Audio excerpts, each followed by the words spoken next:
जय श्री कृष्णा। राधे राधे।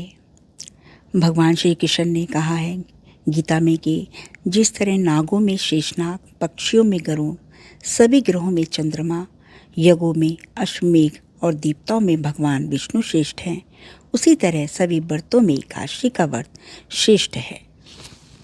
सनातन धर्म में एकादशी व्रत को अत्यंत पुण्यदायी और कल्याणकारी माना जाता है। यह तिथि भगवान श्री हरि विष्णु को समर्पित होती है, जिनकी कृपा से जीव के समस्त पाप नष्ट होते हैं। माघ कृष्ण पक्ष की एकादशी को आने वाली जो तिथि, वो एकादशी का नाम है वो है षट तिला एकादशी। और जो षट का अर्थ है 6 और तिल जो तिल पूजा में यूज़ किए जाते हैं, मतलब षट तिला 6 तरह से हम इस दिन तिल का उपयोग करके भगवान की हम असीम कृपा प्राप्त कर सकते हैं।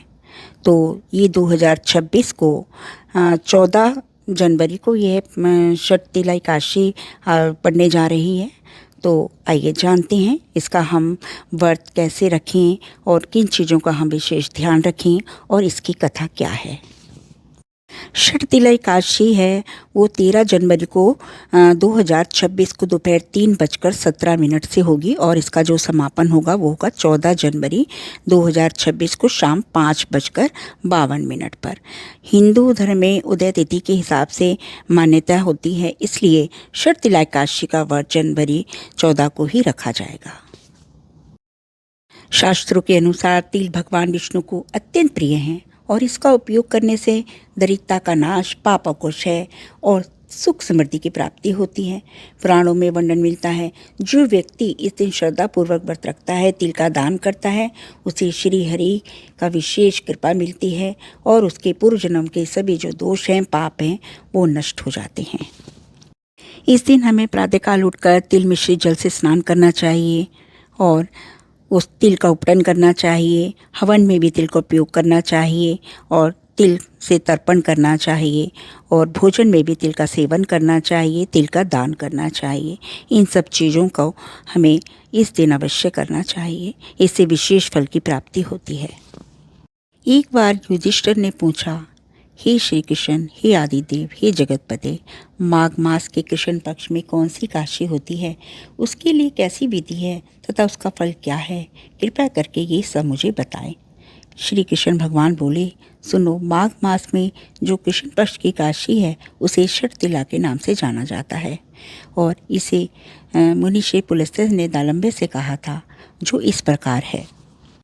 दालिम्बे ने पूछा, ही ब्राह्मण, मृत्यु लोक में आए हुए प्राणी प्राय पाप कर्म करते हैं, उन्हें नरक में ना जाना पड़े, उसके लिए कौन सा उपाय है, बताने की कृपा करें।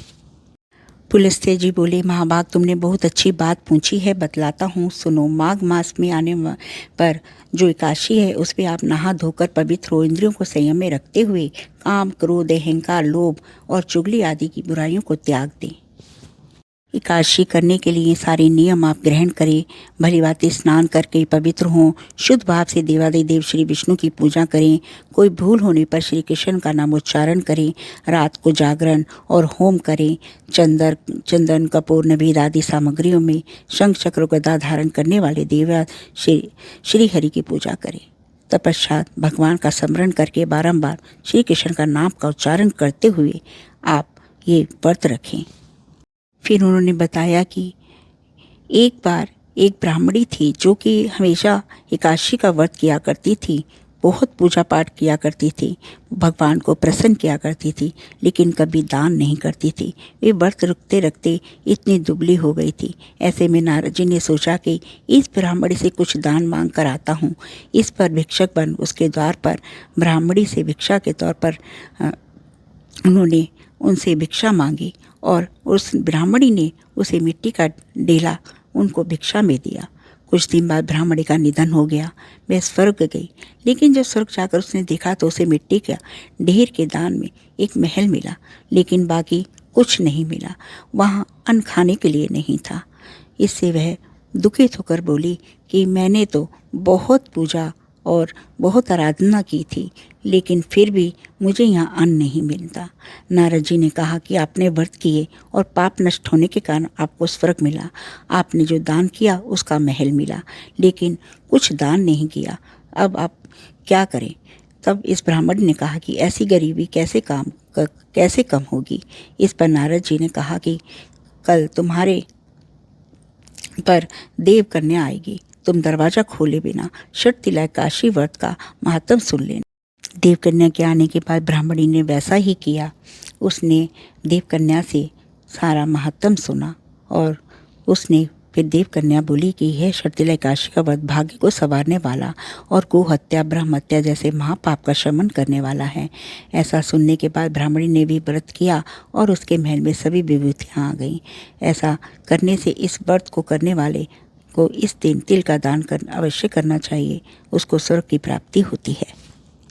इस तरह इस दिन आप 14 जनवरी को आप व्रत रखें और 15 जनवरी को इसका पारण टाइम होगा, जो कि सुबह 7:15 से लेकर 9:21 तक रहेगा। जय श्री कृष्णा। राधे राधे।